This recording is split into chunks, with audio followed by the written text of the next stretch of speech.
Students good morning. Previous video में हम लोग पहले पार्ट समटाइम्स आई फाइंड ए रूपी इन गार्बेज साहेब के बारे में पढ़ रहे थे। उसमें हम लोग सीमापुरी में थे। लेखिका बोल रही थी कि garbage to them is gold, कि कचरा ही उनके लिए सोना, क्योंकि यही कचरा उन्हें प्रतिदिन का भोजन और सर के ऊपर छत प्रदान करता है। बोलती है अनीस जंग आगे के लाइन में कि गार्बेज हैज मीनिंग। गार्बेज का जो अर्थ है वो बच्चों के लिए अलग है, जबकि उनके माता पिता के लिए अलग। हम लोग उसे कचरा समझकर फेंक देते हैं। कचरा बीनने वालों के लिए वो क्या है? सोना है। सोना है मतलब जीविकोपार्जन का एकमात्र साधन। उनके बच्चों के लिए it is a treasure wrapped in wonder, आश्चर्य से ढका हुआ खजाना, जहां कभी उन्हें 1 रुपए के कभी 10 रुपए के नोट मिल जाते हैं, तो कभी कभी कोई ऐसा कचरा मिल जाता है जिसकी मार्केट वैल्यू सिल्वर कॉइन, चांदी के एक सिक्के के बराबर होती है, जबकि उनके माता पिता के लिए it is the only means of survival, ये जीवित रहने का एकमात्र साधन है। कहती है कि अगर आपको कचरे के ढेर से कभी चांदी का सिक्का मिल जाए तो आप ढूंढना छोड़ देंगे? नहीं, और ढूंढना शुरू कर देंगे। और इसी उम्मीद के सहारे तो वे कचरा बीनते हैं कि उनमें से कभी उनको कोई ऐसा कचरा मिल जाता जिसकी मार्केट वैल्यू 1 रुपए, कभी 10 रुपए, तो कभी चांदी के एक सिक्के के बराबर। तो यहां पर जो क्वेश्चन होगा कि what is the meaning of garbage for the children and what does it mean for their parents. तो for the children garbage is a treasure wrapped in wonder where they can find a rupee note, 10 rupees note, or sometimes a silver coin, but for their parents it is their only means of survival, जबकि उनके माता पिता के लिए ये जीवित रहने का एकमात्र साधन है। अब आगे बोलती हैं अनीस जंग कि एक दिन अनीस जंग साहिब को विंटर सीजन था, एक बाउंड्री के बाहर देखती है कि वो खड़ा है और 2 व्यक्ति व्हाइट ड्रेस पहनकर अंदर टेनिस खेल रहे थे। जब लेखिका की नजर पड़ती है साहेब पर, तो साहेब बोलता है कि आई लाइक द गेम, कि मुझे भी ये गेम पसंद है, लेकिन बाहर से देखकर ही वो संतुष्ट था। क्या वास्तव में साहेब टेनिस का गेम देखने के लिए था वहां पर? टेनिस जैसा गेम साहेब के समझ से कोसों दूर था। वो इस इंतजार में था, वहां पर उस बाउंड्री के अंदर एक झूला लगी हुई थी और साहेब इस इंतजार में था कि ये जो रियल में साहब लोग हैं टेनिस खेलकर यहां से निकलेंगे, तो उसका जो गेटकीपर था उसको साहेब पर दया आ जाती थी और उसको झूला झूलने का वो इजाजत दे देता था। तो साहिब का वहां पर जो उद्देश्य था खड़ा होने का, वो टेनिस देखना नहीं, झूला झूलना था। क्या साहिब की ऐसी हैसियत थी कि वो 10-20 हजार के झूला पर वो झूल सकता था? दिन भर कचरा बीनने के बाद तो भोजन नसीब होता था। तो लेखिका क्या कह रही है कि उन गरीब बच्चों के मन में अमीरों जैसी हर इच्छाएं होती, लेकिन उनकी गरीबी उनके हर अरमानों का ही गला घोंट देती।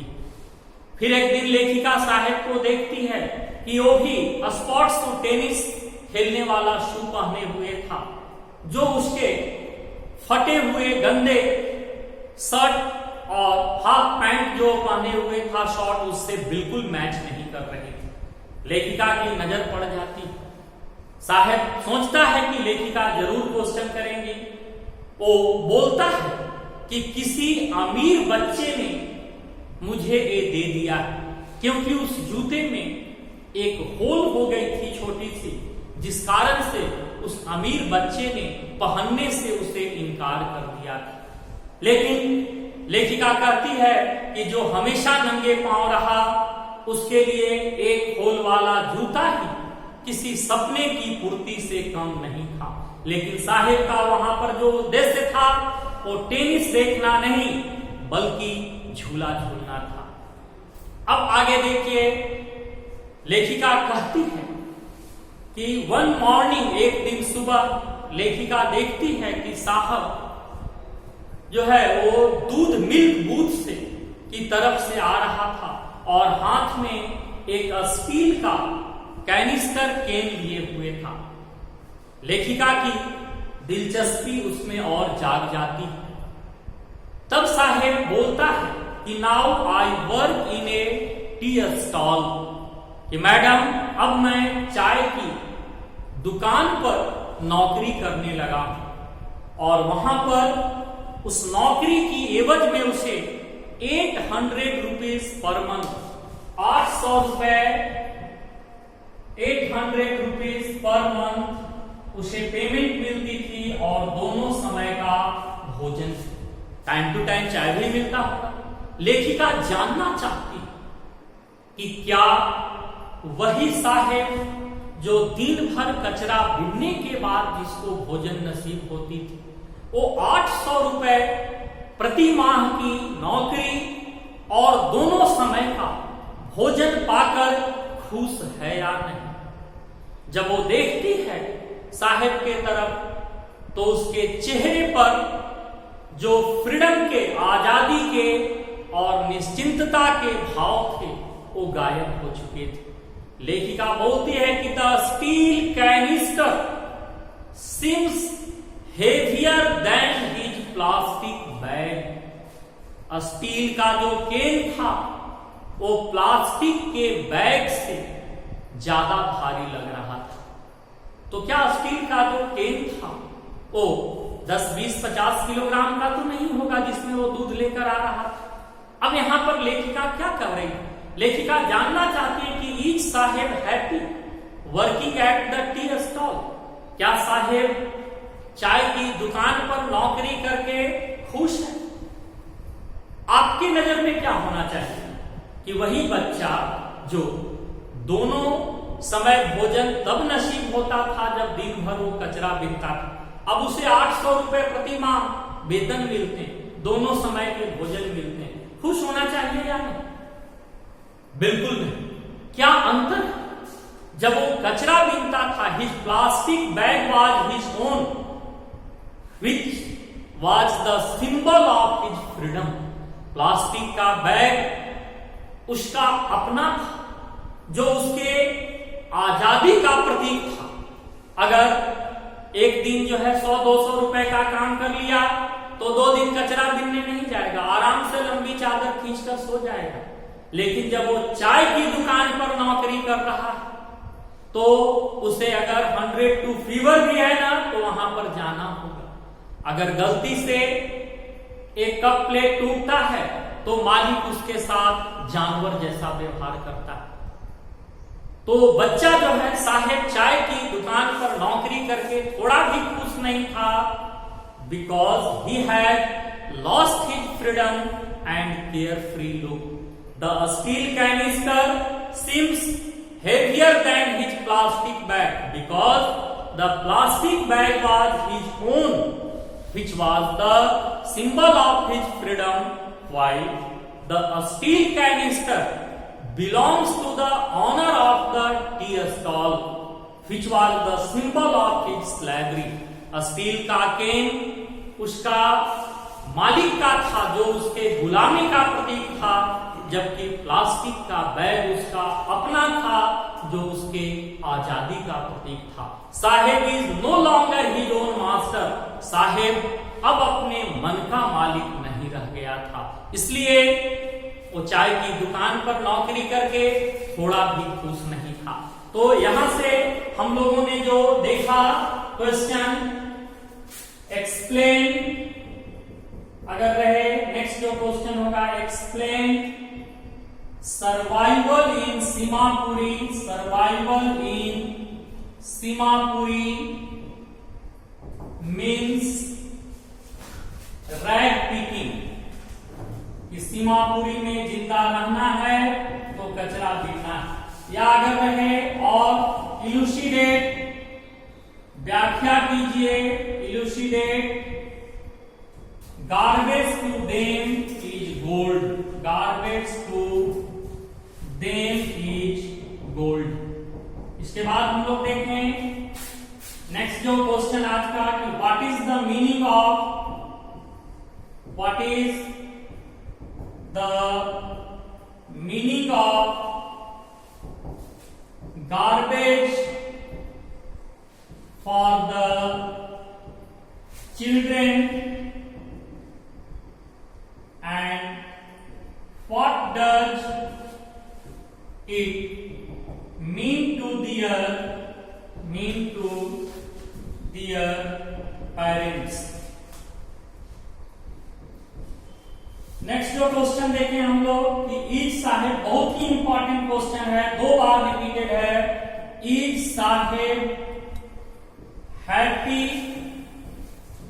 Working at the tea stall, why?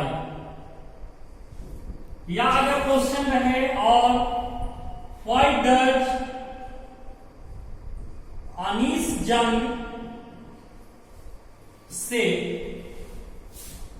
Saheb is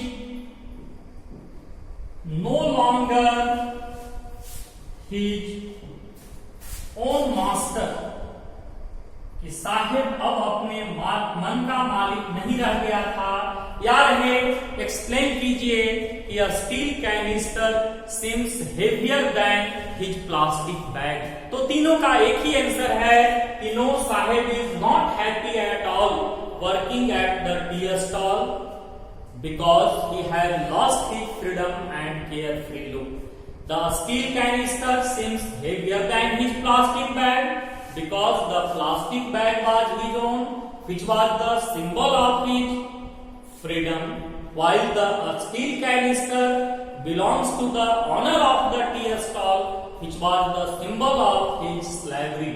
Now Sahib is compelled to dance on the tune of his master. अब साहेब अपने मन का मालिक नहीं, वो अब अपने मालिक के इशारे पर नाचने के लिए मजबूर है। तो पहले पार्ट से इतने क्वेश्चंस हुए पहले भी। अब हम लोग दूसरे पार्ट को पढ़ेंगे जहां हम लोग चलेंगे कहां, फिरोजाबाद। तो जो पार्ट 2 होगा, पार्ट 2 जो स्टोरी का part 2, I want to drive a car, ये स्टेटमेंट है मुकेश का। I want to drive a car, यह स्टेटमेंट है मुकेश का। हम लोग इंट्रोडक्शन में पढ़े मुकेश कौन है, कहां चलेंगे हम लोग सेकंड पार्ट में, फिरोजाबाद जो अपनी चूड़ियों के लिए विख्यात है। फिरोजाबाद में हम लोग चलेंगे।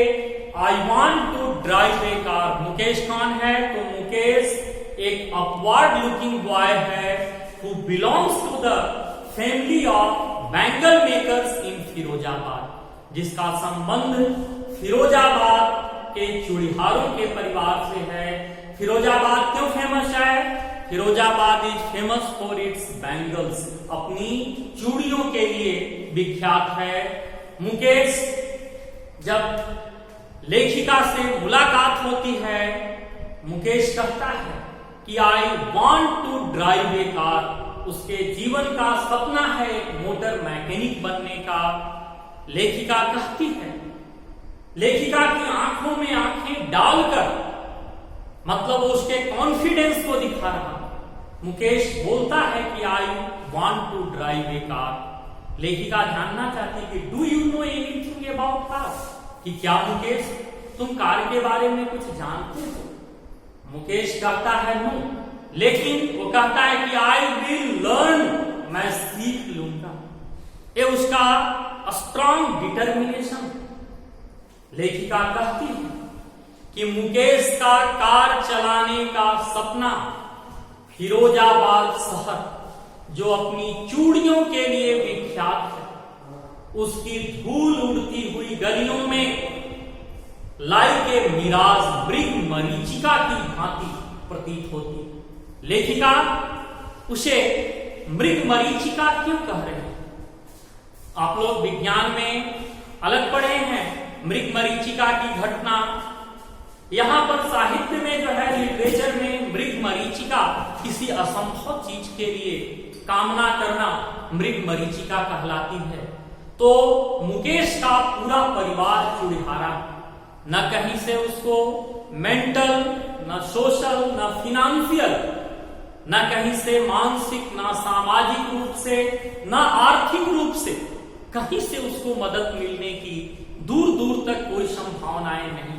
इसलिए लेखिका मुकेश के सपने को मृग मरीचिका कहती। लेकिन मुकेश में एक बहुत बड़ी क्वालिटी और वो है उसका डिटर्मिनेशन, स्ट्रॉन्ग डिटर्मिनेशन। और हम लोग जानते हैं कि where there is will there is way, जहां चाह वहां राह। मुकेश में यही एक बहुत बड़ी क्वालिटी है जिससे हम कह सकते हैं कि मुकेश अपने जीवन के सपने को साकार कर सकता है।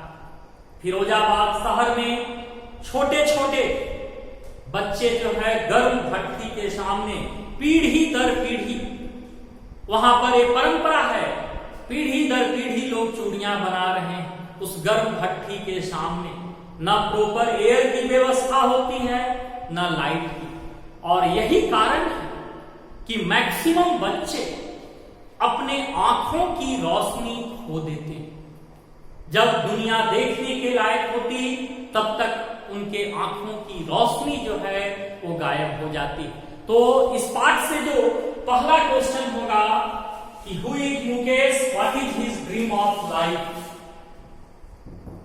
Who was Mukesh, what was his dream of life. So Mukesh was an upward-looking boy who belonged to the family of bangle makers in Firozabad, whose entire family is involved in making bangles. But Mukesh wants to become a motor mechanic. His dream of life is to drive a car. What makes the city of Firozabad famous? ये भी question final exam में पूछा हुआ है। What makes the city of Firozabad famous? तो अगर एक line में कहें तो Firozabad is famous for its bangle, अपने चूड़ियों के लिए विख्यात है, जहां पर जेनरेशन आफ्टर जेनरेशन, पीढ़ी दर पीढ़ी लोग बैठकर गर्म भट्टियों के सामने कांच के टुकड़ों को जोड़कर और उन्हें चूड़ियों का रूप देते हैं। ऐसा प्रतीत होता है कि इस धरती पर जितनी भी औरतें कांच की चूड़ियां पहनती, उनके लिए चूड़ियां फिरोजाबाद के लोग ही बनाते हैं। Next question, how in your opinion can Mukesh realize his dream of life? आपके अनुसार मुकेश अपने जीवन के सपने को कैसे साकार कर सकता है? तो मुकेश का सपना क्या है? मोटर मैकेनिक बनने का, कार चलाने का। क्या करना होगा? He has to do hard work to swim against the current. उसे कठिन परिश्रम करना होगा, धारा के विपरीत तैरना होगा। To break the stigma of his caste, जाति का जो कलंक लिए हुए है कि चूड़िहारा के घर जन्म लिए हैं तो चूड़ियां बनानी, इसको तोड़ना होगा। तो since Mukesh is an upward looking boy who had a strong determination and dedication, that's why he can realize his dream of life. चूंकि मुकेश एक अग्रसोची लड़का है जिसके अंदर दृढ़ इच्छा शक्ति है, इसलिए वो अपने सपने को साकार कर सकता है। एक और जो नेक्स्ट क्वेश्चन पूछे हम लोग, देखें इसमें कि mention hazards of working in glass bangle industry. Mention hazards means खतरा, of working in glass bangles industry. कांच उद्योग में काम करने के क्या खतरे हैं? तो मेन खतरा क्या है? Children often lose the brightness of their eye sight before they become adults. अब अगले वीडियो में नेक्स्ट चीज को क्लियर करेंगे। Thank you.